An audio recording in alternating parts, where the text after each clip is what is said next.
Então, obrigado por esta palavra de saudação, de boas-vindas, também de apresentação, e obrigado por me deixarem vir cá. Eu vim porque fui convidado, embora esteja a realizar, como foi dito, a visita pastoral aqui na paróquia de São João Batista. Enfim, podia não vir a este momento, mas é com muito gosto que venho e que vos vou dizer algumas palavras, então, de acordo com o tema que me foi indicado, o que é a Igreja. Não vou estar com muitas introduções, nem com mais questões preliminares, está o assunto arrumado. Vamos, então, ao assunto. Gostaria de começar por vos dizer duas ou três ideias que eu frequentemente ouço e testemunho, que estão muito enraizadas na mente das pessoas, de muitas pessoas, provavelmente não de todas, acerca do que é a Igreja. Às vezes fico preocupado que são mais as ideias erradas do que as ideias acertadas que eu ouço por aí. Se falar do Bispo, tenho andado com o Padre Jorge aqui na visita pastoral, como tenho andado em tantos outros lugares, é difícil a gente encontrar duas ou três ideias acertadas, concretamente acerca do que é o Bispo. Nas escolas, então, com as crianças, o que eles dizem são coisas acessórias, secundárias, enfim, que não têm até já razão de ser o nosso modo de ver e de pensar a Igreja, mas que é o fruto daquilo que naturalmente os adultos lhes vão comunicando, desde dizerem que é uma peça do xadrez, que o Bispo, eles também têm razão, também é uma peça, que é o Bispo, é uma peça do xadrez. As brancas e as pretas. Até dizerem outras coisas bonitas. O Bispo é quem manda na Igreja. Ou então quem manda nos padres. Nessa altura eu costumo dizer isso, era de antes. Ou então é o chefe. Isto, quer dizer, é o modo como nós temos referido, como nos temos referido, é aquilo que temos vindo a dizer às crianças, e hoje podemos dizer-vos que essa forma de referir concretamente o Bispo, e isso eu estou em causa, já não tem sentido. Temos de ir à procura de outros fundamentos bem mais importantes, bem mais claros, bem mais profundos, enraizando a vocação do padre, a vocação do bispo, a vocação do cristão em Jesus Cristo, o Filho de Deus, que nos chama, que nos oferece um conjunto de possibilidades e que nos dá um dom, uma vocação para serviço da Igreja. É muito diferente de dizer que é o chefe, que é aquele que manda, ou que é isto, ou que é aquilo. Estão a ver? E relativamente à Igreja, devo dizer-vos que as perspectivas e as ideias comuns também são mais ou menos deste género. E aquilo que é veiculado também pelas comunicações sociais e pela opinião comum também não é muito distante disto. Aquilo que eu acho que é o erro mais frequente é equiparar-se a Igreja de Deus a uma espécie de associação de pessoas. Uma associação no sentido em que existem muitas e boas associações e com os fins mais novos, mais interessantes. Quando vou por aí pelas paróquias mais rurais, é muito frequente as pessoas porem exatamente a comunidade cristã ou a Igreja a par com a instituição recreativa ou a instituição desportiva ou com o IPSS. Depois até me dizem, olha, aqui da nossa comunidade alguns são membros da Associação Desportiva, outros são membros da Associação Cultural, outros estão ali na Associação Humanitária dos Bombeiros Voluntários, também outros estão aqui na capela ou na igreja. Portanto, coisas equiparadas.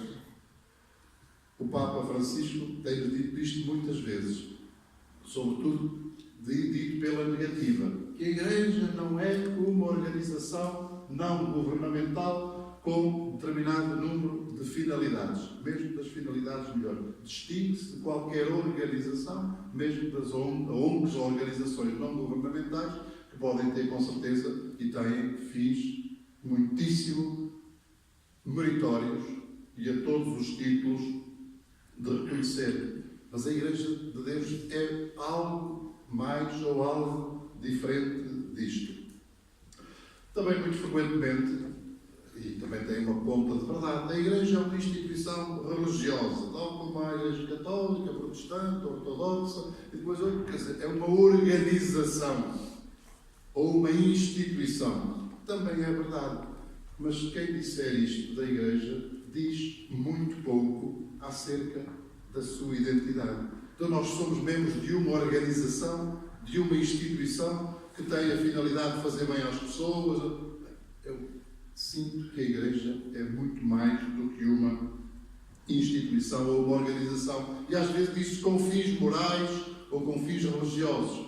Bem, se fosse só isto, eu acho que nós iríamos à procura, porventura, de uma onde fosse mais agradável estar, com fins iguais ou semelhantes. Bem, dizer que muitas pessoas equiparam a Igreja a uma estação de serviço, onde se vai, quando é necessário, encher o depósito de gasóleo ou de gasolina, é uma evidência. Ou à procura da prestação de determinado número de serviços. Eu nunca fui pároco diretamente assim de uma paróquia, mas tenho ouvido vários sacerdotes que às vezes aquilo que mais os irrita numa comunidade cristã é chegar uma pessoa a pedir ou a exigir um serviço, como quem vai a uma repartição ou ao supermercado, a determinar logo à partida as condições para a realização desse serviço. E se vê alguma relutância da parte, porque não coincide bem com as regras, com os princípios, afirmar, mas eu pago. Fique descansado que eu pago. Quer dizer, esta é uma forma de entender a Igreja como uma prestadora de serviços, naturalmente de acordo com as necessidades da pessoa, tendo em conta os ciclos da vida familiar, da vida, da morte, do batismo, do casamento, dos sacramentos, ou de outras circunstâncias, mas ali uma igreja tipo supermercado, à qual eu recorro quando preciso e que ignoro quando não tenho serviço nenhum a pedir. No nosso caso, em Portugal e no nosso mundo da tradição cristã, é muito corrente e muito comum identificar-se a Igreja como com a tradição. E mesmo com a tradição cultural, uma vez que, em muitos casos, é difícil separar as tradições locais e populares da vida da comunidade cristã e aquilo que podemos chamar a grande tradição cultural daquilo que é a vida, as ideias, etc., que são vinculadas pela Igreja, de tal maneira que nas diferentes paróquias, inclusive às vezes as pessoas se perguntamos, então porquê é que mandou os seus filhos à catequese? Bem, é para continuar esta tradição que vem já dos meus antepassados. Não queria ser eu agora a ser o último elo desta corrente ou desta tradição, mas não tem mais nenhuma razão para trazer os seus filhos aqui à catequese. Bem, gostava que eles fizessem a comunhão, a primeira comunhão e a comunhão solene e as comunhões. Então, mas porquê? Porque já foi isso que me deram a mim. Já foi isso que eu recebi e queria também. Quer dizer, percebemos que isto tem alguma importância, mas também percebemos que a imagem de igreja que está por detrás é de uma tradição cultural que nós, porventura, queremos preservar porque nos foi legada e, portanto, não queremos ser os últimos elos de uma cadeia. Bem, eu vou dizer que há algo de verdade em tudo isto. E há, por vossa certeza, as coisas nunca são totalmente brancas ou totalmente pretas, evidentemente. Até, se calhar, em nós também há algumas destas perspectivas misturadas com outras que são bem mais relevantes ou de bem maior interesse.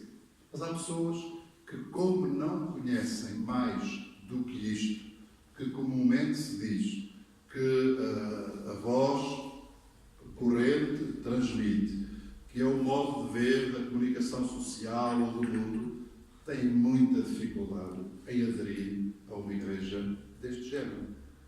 E a gente entende porquê. Porque para realizar estas mesmas funções que se atribuem, ou para encarar uma igreja deste modo, enfim, talvez sintam que não vale a pena. Há muitas outras instituições em que se pode fazer bem. em que as pessoas podem ser amigas umas das outras, em que podem conviver, em que podem realizar obras de caridade, sem propriamente se meter numa estrutura ou numa instituição como é a Igreja.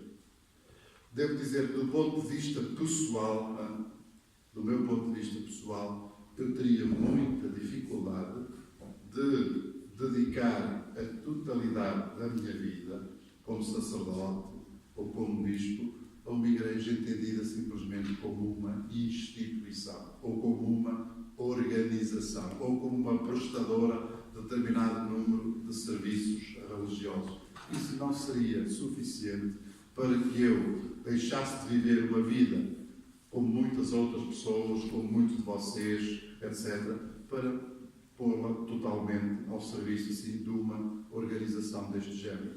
Tem que haver, para mim, algo mais, algo diferente e algo maior para justificar esta minha forma de estar na Igreja, que vem desde a minha infância, da minha juventude e que, felizmente, continuou pela vida adulta.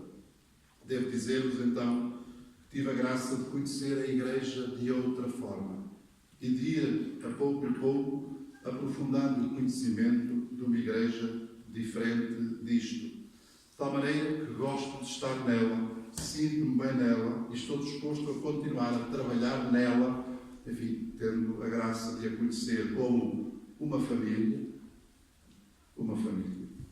de a conhecer como uma realidade, uma família acolhedora.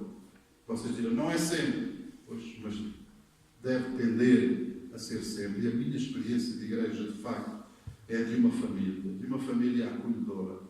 É como uma mãe ou um pai, como uma comunidade que me transmite confiança e esperança na vida. Eu aqui situo a dimensão mais importante, se nós quisermos dizer quais são, afinal, as finalidades da Igreja, quais são os seus objetivos, para que é que ela existe. Bem, nós podemos ir aqui encontrar um arrazoado muito espiritual e muito teológico e muito doutrinal, e é real, mas, de um ponto de vista primeiro, prático e existencial, aquilo que todos nós procuramos, em primeiro lugar, é confiança na vida e a esperança para continuarmos a viver no meio de problemas, dificuldades, desilusões, sucessos e insucessos, de coisas que correm bem e coisas que correm muito mal. Nós procuramos confiança, uma confiança que nos permita viver com esperança e continuar a viver. E eu devo dizer-vos, para mim, isto é o objetivo, o fundamental que a Igreja deve dar às pessoas e à humanidade. E que dá a muitas pessoas. Porque todos nós sabemos que os outros são muito importantes para nós. A sua solidariedade, a sua amizade, o seu amor, o seu estar presentes em todas as horas tem uma importância decisiva para a vida de cada um de nós e de todas as pessoas. Ninguém consegue viver com essa sensação de estar sozinho no mundo, de estar isolado, não ter ninguém que se preocupe consigo, que goste dele, que o espere. Não. Mas, no entanto, os outros e a realidade, por muito favorável que ela seja, não têm capacidade para entrar na zona mais séria, mais profunda e mais íntima de cada um de nós. Há um lugar onde se decide e onde a confiança e a esperança para viver, onde eu estou convencido que ninguém consegue entrar, a não ser Deus, por meio de Jesus e do Espírito Santo, com o auxílio da Igreja. E isto para mim é que é a finalidade da Igreja, é permitir às pessoas, no meio de tudo isto que se vive, grandezas e misérias, permitir, com certeza, que os outros estejam ali, que os outros ajudem, que os outros tenham um espírito de caridade, de comunhão, de fraternidade, de solidariedade em todos os momentos. Mas ser capaz de as fazer sentir a presença de Deus que incute confiança e esperança, mesmo quando tudo falhou. Tudo e todos falharam. Isto é a missão da Igreja. E há alguma missão mais importante, mais nobre e mais bonita? Vocês podem estar, até mas não parece assim uma dimensão muito espiritual. Não há nada mais espiritual do que isto. Porque é exatamente pela força de Deus, pelo amor de Deus, pela presença de Deus, por meio do seu Espírito, que nós, em toda e qualquer situação, temos força para continuar a viver. Eu tenho dito muitas vezes que um dia encontrei uma senhora muito idosa, já muito enrugada, muito sofrida na vida toda, ainda não se falava de maus tratos familiares, aquela senhora tinha sofrido tudo e mais alguma coisa, dentro da sua própria casa, da sua própria família, pobreza, o cenário que nós somos capazes mais ou menos de imaginar. E de facto eu acho que nunca vi uma pessoa que me manifestasse tão claramente o seu sentido da fé e do que é a Igreja como ela. Dizia assim, eu nunca, por muito que tenha sofrido e das dificuldades que tenha tido, tive sempre a confiança na presença de Deus na minha vida. Tudo me falhou e todos se foram embora. Mas Deus nunca deixou de alimentar a esperança de continuar a viver. Por meio da Igreja, onde eu estive sempre presente e na qual sempre confiei. E eu acho que isto é o máximo que se pode pensar, que se pode sentir e que se pode viver acerca do papel e do lugar da Igreja. Eu devo dizer que nunca cheguei a essa situação assim tão dramática nem profunda, não, graças a Deus. Mas conheço pessoas que chegaram e onde eu vejo vivido na primeira pessoa o grande mistério da Igreja que permite que Deus esteja presente lá no mais íntimo do coração, ou se quiserem na consciência ou da alma, digam a palavra que quiserem, onde nada, mais nada nem mais ninguém pode penetrar e que permanece mesmo que tudo e todos possam falhar. E é essa forma de ser Igreja que eu vejo espelhada nos textos do Novo Testamento, quando Jesus se aproxima das pessoas, sai da sua casa em Nazaré, vai junto do lago da Galileia, na região de Cafarnaum, encontra pobres a quem anuncia a grandeza do reino de Deus, encontra pecadores a quem perdoa os pecados, encontra a viúva a quem ressuscita a filha que parecia estar defunta, encontra o pecador a quem perdoa os pecados, encontra a mulher caída no chão a quem levanta do chão, encontra o homem pequeno em cima de uma árvore e fala descer para ficar em sua casa. São tudo situações em que, por meio das palavras ou por meio dos gestos, incute confiança e esperança à pessoa que estava no desespero. Nós estamos a pensar assim agora, mas isso era Jesus.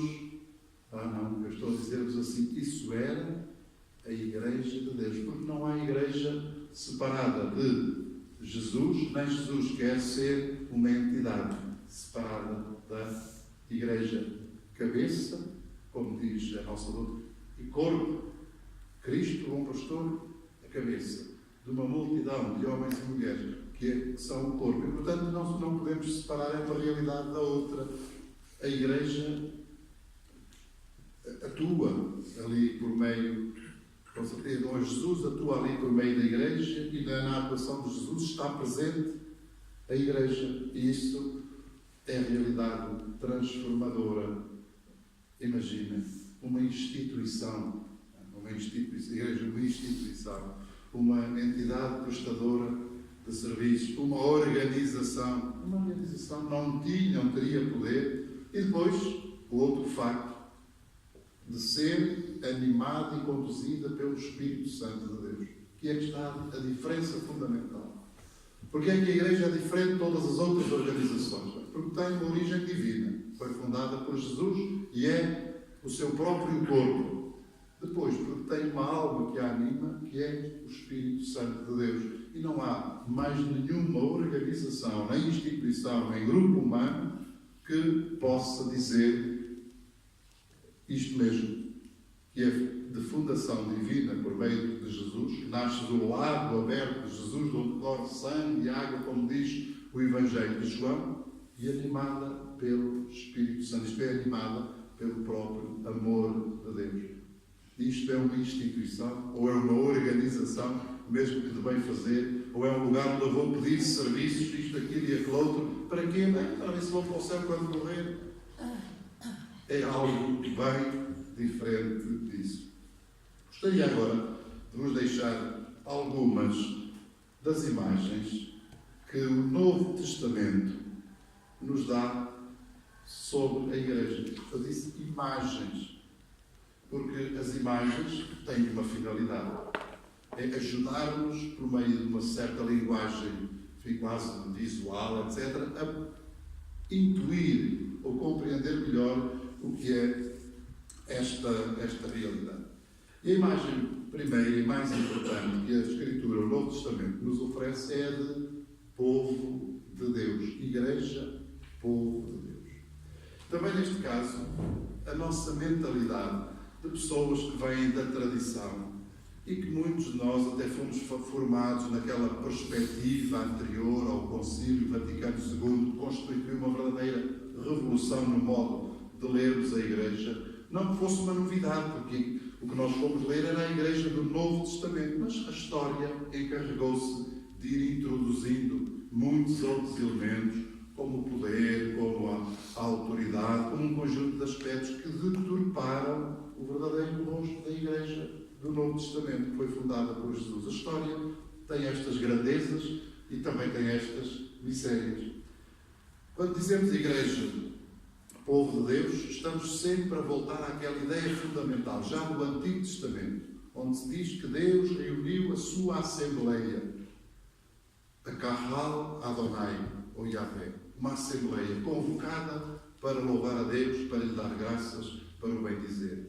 Depois, Jesus, quando derramou sobre aqueles apóstolos o Espírito Santo, fundou esta Igreja e convocou esta Assembleia, esta Eclesia Tutheu, esta Igreja de Deus. E a palavra Eclesia, como sabem, significa Assembleia, povo convocado, reunião, que vem a dar Igreja, pois na língua latina e nas línguas modernas, nas línguas latinas, depois com as variantes, naturalmente, nas outras línguas.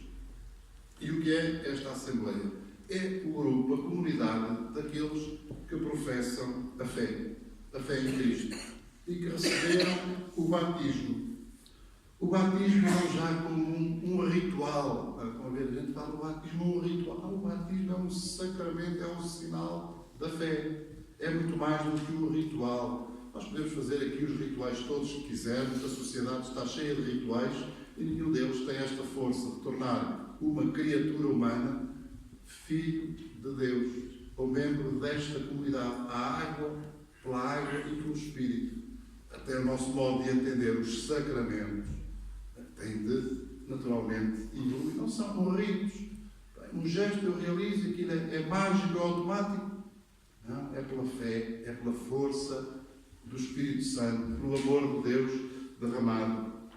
E então, a Igreja, povo de Deus, que nós hoje conhecemos e da qual fazemos parte, é esta comunidade dos cristãos, dos crentes, dos que acreditam em Deus por meio de Jesus Cristo, animados pelo Espírito Santo, que entraram pela porta da fé que é o batismo, e onde, e agora vou dizer algo que de facto precisa de ser acentuado no nosso tempo, onde todos são iguais em dignidade. Todos iguais em dignidade.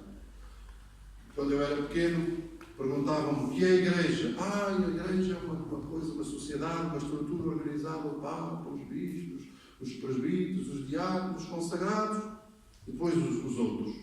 Nem se dizia que eram os outros, correto? Essa ideia não é do Novo Testamento. A ideia do Novo Testamento é esta. É um povo de Deus enraizado na fé, no batismo, na pessoa do próprio Cristo, onde todos são iguais, participam da mesma dignidade de criaturas e de filhos de Deus, e onde depois há alguns que são chamados ao ministério sacerdotal, outros à vida de testemunho por meio dos votos, da pobreza, da castidade ou da obediência, onde há a grande massa dos leigos que são cristãos a viver a sua vida na família, nas empresas, no mundo, na comunidade cristã, todos a trabalhar em ordem à edificação de um povo santo, que seja a imagem cada vez mais fiel e mais perfeita do seu Mestre e Senhor, que é santo. Esta estrutura, assim, então, na igreja já não há hierarquia, fiquem descansados que há hierarquia na mesma, mas não é essa a nota primeira ou fundamental. O que há de destacar em primeiro lugar, porque essa é que é a realidade essencial, é a igreja, povo de Deus, onde todos participamos da igual dignidade do batismo e de sermos filhos de Deus. A autoridade não está posta em causa. O poder, porventura, está, porque o poder é uma coisa, como todos dizem, até corrompe o poder. Não, mas a autoridade, com certeza, mas a autoridade da Igreja, diz o Evangelho, diz os textos do Magistério, é serviço. Estão a ver como o edifício, nós podemos ter um edifício todo muito bem construído e muito bem organizado, mas ser um edifício que tem fundamentos absolutamente errados. Aí é culpa nossa. A realidade é esta. O que nós precisamos agora é de ir fazendo o nosso próprio caminho de compreensão da realidade à luz do Novo Testamento. Porque as pessoas hoje não estão disponíveis para ser membros de uma sociedade totalmente organizada, estratificada, em que uns mandam, outros obedecem, uns sabem, outros são ignorantes. Felizmente, ninguém vai nisso. Felizmente, são os tempos de voltarmos às raízes do Novo Testamento, às raízes bíblicas, ou dizemos fundacionais. Não é muito mais bonito acreditarmos naquilo que Jesus nos diz? Todos somos iguais, todos somos irmãos, todos devemos trabalhar ao serviço da santidade e da santificação deste povo de Deus. Todos somos iguais em dignidade e que todos, cada um segundo o dom que recebeu e a sua vocação, havemos de colaborar em ordem à edificação deste edifício comum, um edifício que queremos que seja belo, que seja santo e que seja feliz. De facto, esta Igreja, povo de Deus, é uma comunidade de irmãos a quem Jesus pede poucas coisas. Amai-vos uns aos outros como eu vos amei, amar a Deus, amar o próximo, e no final, antes da sua ascensão aos céus, deu mais uma indicação, fez mais um pedido: ir por todo o mundo e anunciar a boa nova a todos os povos da terra. E é isso que nós hoje sentimos que é a missão fundamental da Igreja, e procuramos, inclusivamente, que se torne uma realidade cada vez mais viva na nossa vida e na vida da nossa comunidade. Esta Igreja, povo santo de Deus, tem 3 níveis de realização. Primeiro, a Igreja universal, ou então, como dizemos também, católica, que significa a mesma coisa.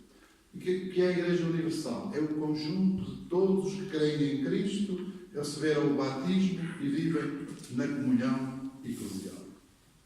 E o Papa também, com certeza, que o Papa, o Bispo de Roma, faz parte integrante e tem a sua missão, o seu ministério muito específico, continuação do ministério de Pedro. E o Bispo também tem o seu lugar, com certeza, dentro da Diocese, é aquele que tem o ministério de estabelecer a comunhão entre todos os membros. E os sacerdotes e os povos de Deus, com certeza. Portanto, a Igreja Universal. Pois há, de facto, a Igreja Diocesana. O Concílio diz que na Igreja Diocesana está verdadeiramente presente a Igreja de Deus. Então não precisamos da Igreja Universal. Fora da comunhão não há nada. Comunhão com Deus, Deus connosco e de nós uns com os outros. E depois há ainda as comunidades paroquiais. O São João Batista, São José, e na nossa Diocese hoje temos as comunidades paroquiais reunidas em unidades pastorais. Se alguém pensar que não precisa das outras comunidades, das outras paróquias. Às vezes, quando vou para os lugares muito pequenos, encontro aqueles lugares quase sem ninguém, mas tem lá uma capelinha. E alguns dizem-me assim: olha, Senhor Bispo, nós não precisamos cá da nossa paróquia para nada, nem dos outros. Desde que mandem cá um padre de vez em quando para dizer a missa e que a gente possa cá fazer a nossa festa, não precisamos de para nada. Eu digo sempre assim: oh, muito interessante, vocês são uma seita, vocês não fazem parte da igreja. Não me digam uma coisa dessas. Aí digo, quem sentir enquanto comunidade cristã que não precisa das outras comunidades cristãs, quem não sentir que está na comunhão de dar e de receber bens espirituais e materiais, eu digo sempre, é uma seita. Porque próprio da Igreja de Cristo é viver em comunhão. Próprio de uma seita é o espírito de separação, de isolamento. Portanto, a Igreja diocesana, com certeza, mas tem de estar na comunhão com a Igreja universal. As paróquias têm a sua autonomia para evangelizar, para celebrar, mas na comunhão com a Igreja diocesana e com a Igreja universal. Caso contrário, podemos tornar-nos então pequenas seitas, mesmo que não sejamos fundamentalistas, para usar esta expressão que hoje tem um peso tão grande. A segunda imagem que gostaria de vos deixar é a Igreja Família de Deus. É também uma imagem da Escritura. Porquê? Porque quando Jesus entra na nossa vida, tornamos filhos de Deus. Chamamos a Deus nosso Pai. Chamamos aos outros nossos irmãos. E chamamos a Igreja nossa Mãe. Nós estamos mais habituados a usar a expressão mãe para Maria, não é verdade? Está correto. Porque no Novo Testamento, Maria é mãe de Jesus e é mãe da comunidade cristã ou da Igreja. E, portanto, esta passagem da mãe Maria para a mãe Igreja é uma passagem muito terne, pode e deve fazer-se.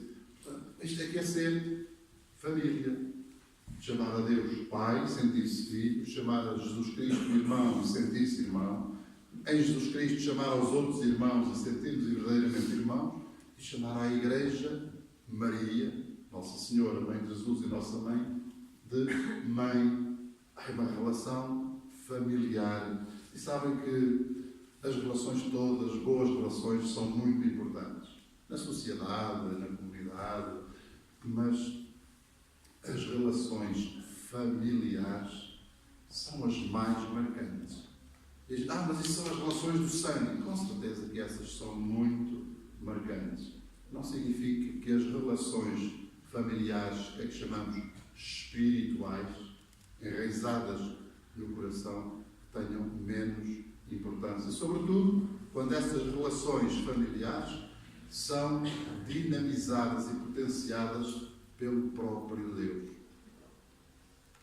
Portanto, que dá um sentido, um lugar e um valor radicalmente diferente, até mais profundo e mais marcante do ponto de vista existencial e real do que às vezes as relações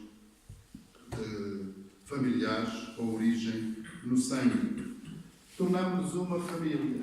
E agora aqui é que está um grande problema. É que nem tudo numa família corre bem. E hoje um dos grandes problemas que nós temos é a imagem da Igreja, ou a realidade da Igreja, ou a realidade desta família. E as pessoas dizem-nos assim: mas como é que eu posso acreditar na Igreja vendo aquilo que vejo em alguns dos seus membros? E é, efetivamente, uma coisa muito séria, muito séria. É um drama. No entanto, penso que até isso, à luz da fé e à luz de Deus, não é a realidade última e definitiva. Porque, olha, nas nossas famílias há problemas, há coisas boas, há coisas más, e não deixa de ser a nossa família. E a Igreja, o seu lado negativo e mau e problemático e pecador, deve-se à nossa condição humana. nem se deve a Jesus Cristo, nem ao Espírito Santo, nem a Deus Pai, nem à Mãe, Igreja, deve-se à nossa condição. Portanto, até isso temos de ultrapassar no nosso modo de entender e de sentir a Igreja. Eu digo sentir porque ser membro da Igreja, desta forma, exige amor. Amor. Não é simplesmente uma compreensão, ou capacidade de desculpar, ou desejo de ajudar. Exige verdadeiro amor. E é o mesmo amor que tributamos a Deus por meio de Jesus Cristo. Amor. Então, esse amor significa que se aceita tudo e que se come. De modo nenhum, era o que faltava. O amor significa que estamos disponíveis a dar a vida para que seja uma família mais unida, em maior comunhão e mais santa, mais fiel e mais santa. É isso que é o amor. E é dessa forma que eu vejo, penso que devemos de ver a nossa relação com a Igreja de Deus em toda e qualquer situação e circunstância. Nos momentos em que tudo está certinho, mas igualmente nos momentos em que o próprio pecado bateu à porta. E bateu à porta de uma forma muito dura, muito cruel, como é o caso das circunstâncias em que estamos a viver. Não posso ser cristão sem amar a Deus, com certeza, mas também não posso ser cristão sem amar a Igreja. Eu penso que todos têm noção desta frase, que muitas vezes têm ouvido repetir, sobretudo no século XX, quando, enfim, muitas pessoas começaram a desligar-se da comunidade eclesial e a ter dificuldades de aceitar a moral, ou de aceitar a doutrina, ou de aceitar esta prática, aquela ou aquela outra, ou um conjunto de preceitos. Muitas pessoas começaram a dizer: bem, em Deus eu acredito. Agora, na Igreja, isso não. Outros dizem assim de uma forma incisiva: Deus sim, Igreja não. Bem, essa não é também a nossa forma de ver a realidade. Nós é Deus sim e Igreja sim, porque a Igreja faz parte de Deus por meio de Jesus Cristo. Jesus que assumiu mesmo na sua humanidade todas estas debilidades, fraquezas e pecados que conhecemos ou que possamos imaginar. E não podemos ser cristãos não podemos ser de Cristo sem ser do seu corpo e sem amar o seu corpo, que é a Igreja. Faz parte integrante, não são separáveis estas duas realidades, como comecei por dizer no início. Portanto, a Igreja é a família de Deus. Em terceiro lugar, e para concluir, porque não quero aborrecer demasiado, a Igreja, corpo de Cristo. Eu, quando digo isto, eu sinto-me estremecer, porque sinto-me parte, e vocês todos somos parte do corpo de Cristo. A gente é que não pensa nas expressões que usa, normalmente. Dizemos isto, é como comer as batatas do jantar. Quando a gente diz, com consciência, que a Igreja é corpo de Cristo e que eu sou Igreja e, portanto, também sou corpo de Cristo, isto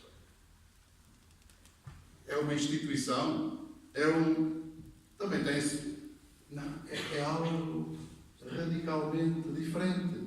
E eu desta Igreja, que é corpo de Cristo, ser membro do corpo, não por virtude nenhuma da minha parte, nem por mérito nenhum, mas porque fui chamado e me foi concedida essa possibilidade e essa graça, isto é motivo para ficarmos o dia todo e todos os dias a dizer obrigado a Deus e a dar graças a Deus. Porque qual de nós é que tem algum mérito para poder dizer ou sentir-se corpo de Cristo?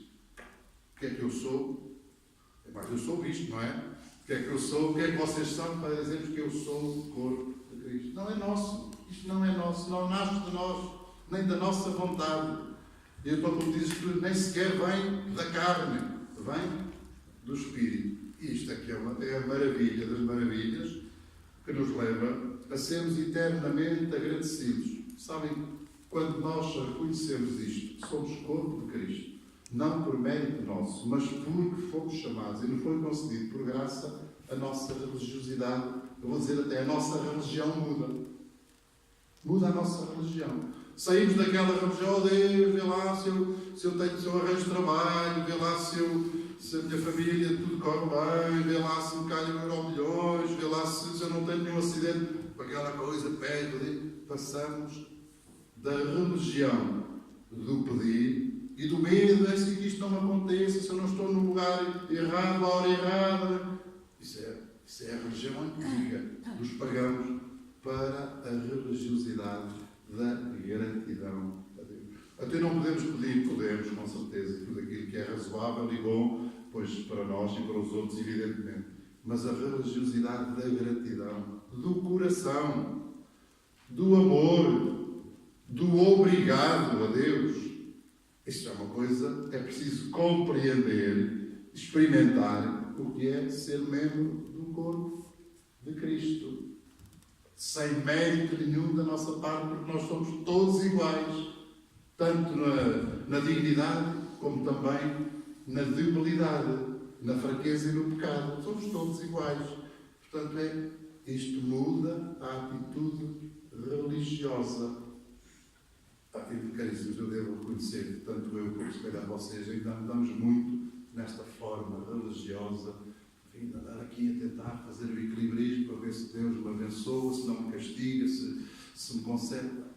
Quando nós tudo recebemos, até ao facto de sermos tornados não só filhos de Deus, mas também família de Deus e corpo de Cristo.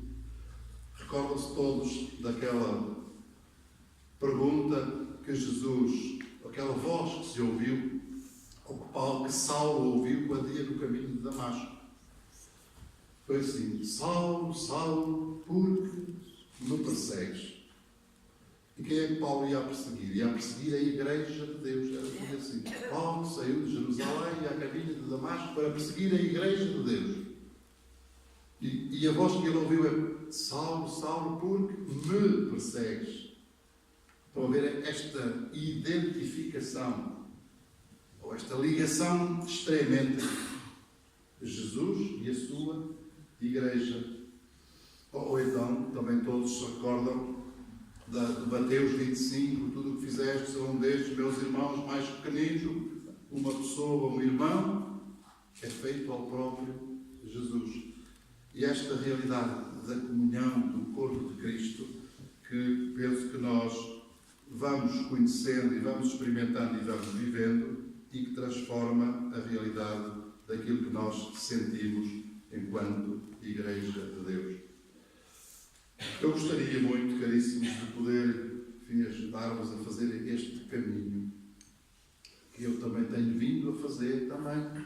Eu também sou de uma educação cristã com base no medo de Deus, com base no pedido, ver se Deus nos abençoa, nos protege, se nos é favorável e tal. E daqueles que, olha, tenho que ir à missa para ver se Deus me ajuda, tens que rezar para que Deus goste de ti.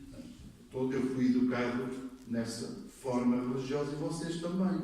Portanto, eu tenho feito um esforço, devo dizer, muito grande para fazer este caminho espiritual de reconhecer em tudo o dom de Deus, que nada se deve a mim e que não preciso de andar preocupado se me protege, se me ataca ou se... Porque de Deus eu tenho tudo o que é bom e o que me permite viver a vida tranquilo. Tudo. Nada se deve a mim, deve-se tudo a Ele. E, portanto, eu só posso viver uma religiosidade da gratidão, do louvor, da ação de graças. Mas precisamos de fazer este caminho. E a Igreja, esta comunidade, é a possibilidade e é o lugar onde nós podemos continuar a fazer este caminho. Um dia destes disse ali, é só para acabar, aos meninos da catequese: então, sei lá, é obrigatório ir à missa ao domingo? É sim. Não, já não é obrigatório. Não, então não vamos. É. Não, vamos é por outra motivação. Agora, daqui para a frente, vamos porque queremos de ser agradecidos ao Senhor. E vocês dizem, isto dos pequenos não resulta, pois sei bem que não. Mas quando se trata dos adolescentes e dos jovens e dos adultos que nós somos, ou isso resulta, ou não pomos lá os pés. Se não temos esta motivação, garanto-vos que acabou a obrigação do pai e da mãe ali com os 12 e 13, tens que ir, levantas-te da cama e tens que ir. Acabou essa obrigação. Se não houve esta motivação da ordem da gratidão, acabou tudo ali. E eu também preciso de fazer caminho nestas motivações, e penso que vocês também precisarão de fazer caminho. Mas estão a ver o ponto de vista. Vou porque é obrigatório. A certa altura, quando se é criança, mesmo que não se tenha a motivação, mas depois ou há a motivação e não há outra. Fiquem descansados que Deus protege-vos, Deus guarda-vos, Deus abençoa-vos, Deus ama-vos, mesmo que algum não cumpra todos os itens dos mandamentos da tradição. Porque Ele já o fazia mesmo antes disso acontecer. Agora, nós é que assumimos a religiosidade, ou então, se quiserem, a religião do obrigado, da gratidão, do reconhecimento e de viver a vida em igreja, porque afinal de Deus já recebemos tudo.